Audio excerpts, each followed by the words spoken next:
মাসুদ এন্টারপ্রাইজে এটা হচ্ছে iron section, ওখানে হচ্ছে আপনার প্রোডাকশন সেকশন, ওখান থেকে কাজ হয়ে এখানে আয়রন হয়ে লাস্ট ফিনিশিং ওনারা প্রোডাক্ট প্রোভাইড করেন। এই হচ্ছে কাটিং সেকশন, এই যে কাটিং সেকশন মেশিন, দুইটি মেশিন আছে এবং হচ্ছে ওনাদের অপারেটিং মেশিন হচ্ছে 5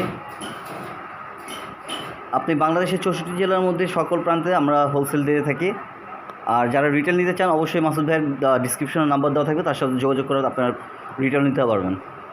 এটা হচ্ছে আমাদের চ্যানেলের ক্ষেত্রে আমরা মাসুদ এন্টারপ্রাইজ থেকে যদি কেউ শার্ট গার্মেন্টস ফ্যাক্টরিতে অথবা দোকানের জন্য ব্যবসার জন্য নিতে চান, আপনারা হোলসেল নিতে চান, অবশ্যই আমাদের ডিসক্রিপশন নাম্বার দেওয়া থাকবে মাসুদ ভাইয়ের নাম্বার, এবং এখানের যে কর্ণধার এই যে আমাদের মাসুদ ভাই, তার সাথে যোগাযোগ করবেন। বিস্তারিত কথা হচ্ছে তার সাথে।